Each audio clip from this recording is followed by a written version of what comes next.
Dungeons are the real meat and potatoes of any given Zelda title, so I felt like talking about all of them. Welcome back to my Dungeons Ranked series, where I'm currently covering every 3D Zelda dungeon by release order of the games. If you haven't watched the last episode, where I covered Ocarina of Time, go check that out when you have the chance. Today we're talking about Majora's Mask, specifically Majora's Mask 3D. But there's a small caveat. Being completely transparent here, I'm playing Majora's Mask 3D using the Project Restoration patch, which restores some mechanics from the original Nintendo 64 release and adds a few quality of life features. I see this as the ideal way to play Majora's Mask, at least as of now. It backtracks all of the odd changes Nintendo made to the 3DS version and makes the game feel like a more faithful remake of the original. If you'd like to know more about the patch, I'll be leaving a link to it in the description.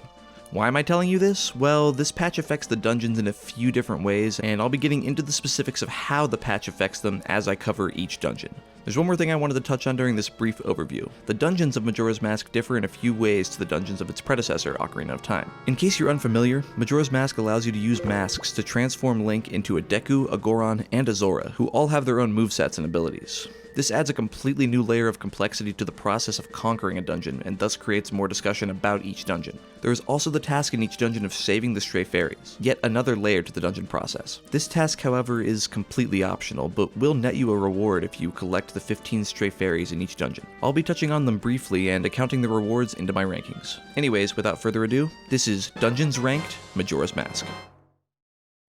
I honestly find it really hard to rank the 4 dungeons of this game. They're all honestly pretty equal in quality and creativity, but in terms of the gameplay experience, I think Great Bay Temple is the weakest for me by just a hair. Theming wise, it's pretty awesome looking, with its mechanical cogs, tubes, and spinning water wheels.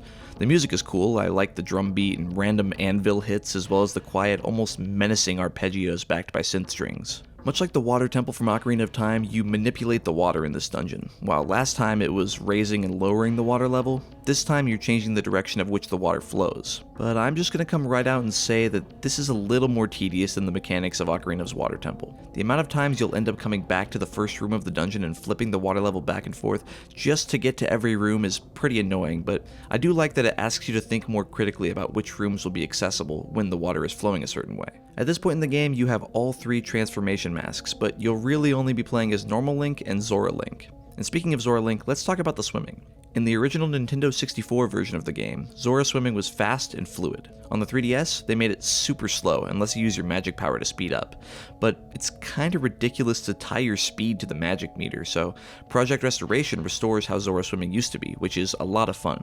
It takes a bit of getting used to, especially in the tighter corridors of the dungeon, but once you get the hang of it, it's so awesome to fly up out of the water and land on a platform. So you'll be running around the dungeon in these 2 forms, attempting to turn on these 3 colorful tubes that run through various rooms. After traversing a bit with the water flowing one way, you'll get to a mini-boss room. When you enter though, nothing seems to happen until you look up and see this fucker watching you from the ceiling before dropping down. This is a 3D rendition of that one slimy eyeball boss from A Link to the Past, and it's pretty much the same concept. You just hookshot the little eyes and destroy them before shooting the big eye with your bow. When you beat him, you get the dungeon item, the ice arrows, which allow you to freeze enemies and waterfalls as well as create icy platforms on surfaces of water. And this is another quick change with Project Restoration. On the 3DS version, Nintendo added these little effects on the water to indicate where you're supposed to shoot your arrows, as if people aren't smart enough to make their own ice bridges.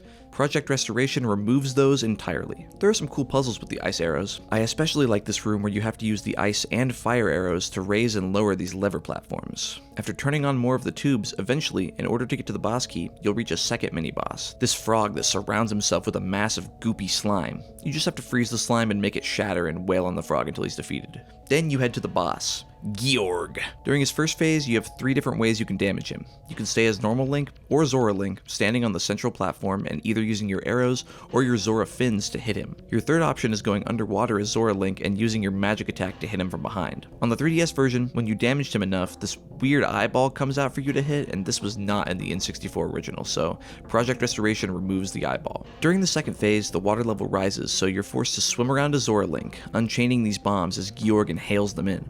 They explode, and you wail on him until he's dead. It's honestly a pretty fun fight. Also, for collecting all the stray fairies, you are rewarded with double defense, so enemies will now only deal half as much damage. A great reward, but yeah, as far as this dungeon goes, it's a little more tedious for me than the rest, but I still quite like it.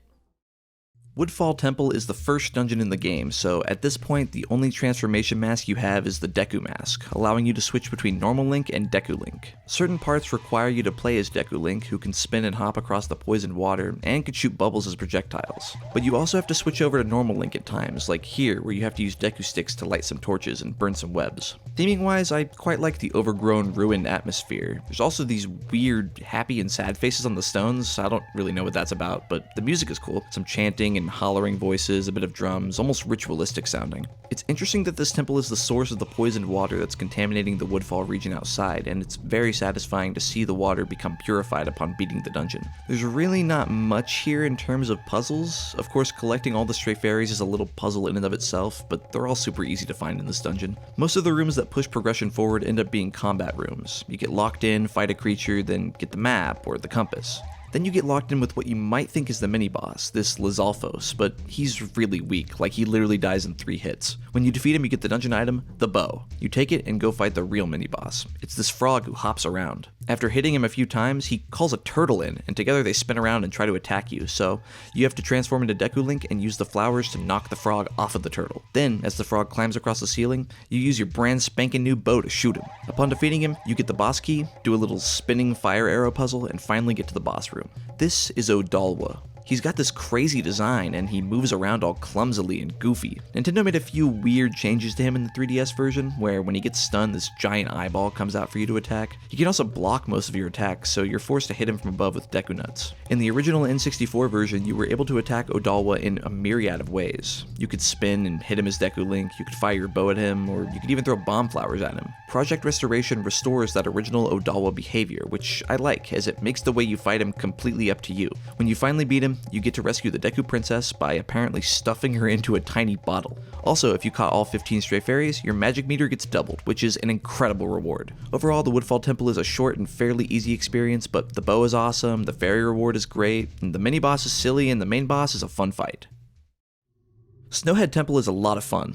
At this point in the game, you have both the Deku and Goron masks. Though the majority of the dungeon, you'll really only be playing as normal Link and Goron Link. There are just 2 little areas that require you to use the Deku Link flowers. The theming here is cool, with the bottom floors of the temple being hot and having magma, while as you get higher it becomes colder and more frozen over. Also, a big motivator to beat this dungeon is the fact that it is the source of the mountain freezing over, so it feels good to get the freezing Gorons out of the cold.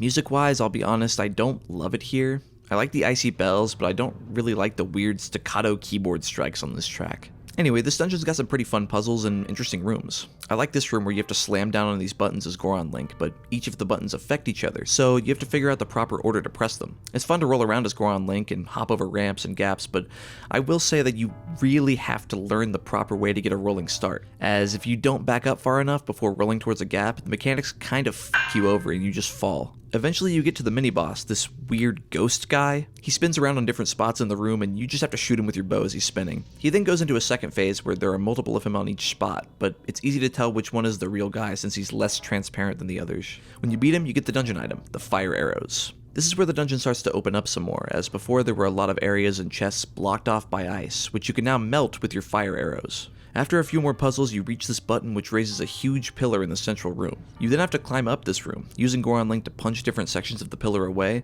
and when you get to the very top, you can see the boss room, but you don't have the boss key yet, so you enter a room off to the side and fight another ghost guy mini-boss to get the key, then head back up to the boss room. This is Goat. Again, Nintendo decided to change him a little bit in the 3DS version. If you were to stun him, this giant eyeball would come out for you to attack. So Project Restoration brings him back to how he was on the Nintendo 64. This fight is really fun. It's just a circular arena in which Goat runs around, but you have a few different ways to take him down. You can use arrows or fire arrows to stun him before wailing on him as normal Link. Or, and this is the more fun option, you can roll around as Goron Link, jumping over ramps and slamming into him. As the fight progresses, more obstacles get in your way, like falling stalagmites, rolling boulders, and bombs that Goat literally shoots out of his mechanical butthole. But eventually you beat him, restoring the Frozen Mountain and Goron Village back to normal. And if you collected all of the stray fairies in the dungeon, you'll be rewarded with a much more powerful spin attack. Hell yeah. Overall, this is a very strong dungeon. My only real nitpick is that I don't love the music that much.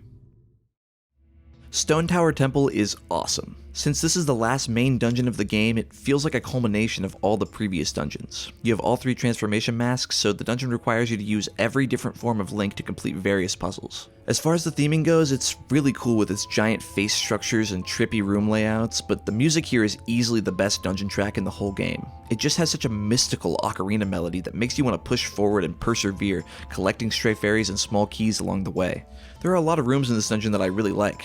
This one requires you to use Goron Link down in the lava to push a button, then go back up and use Deku Link to float across a chasm to the other side. This room requires you to use Zora Link to swim around and get to the bottom where some chests and switches are located. And this room requires you to use normal Link's mirror shield to manipulate the light to travel across to a block. Eventually you get to a mini-boss, which is one of those Garo ninjas. It's an easy fight, but upon beating him you get the dungeon item, the light arrows. This is where the dungeon really opens up, as the light arrows allow you to go back to the entrance and shoot this big jewel, which flips the dungeon upside down.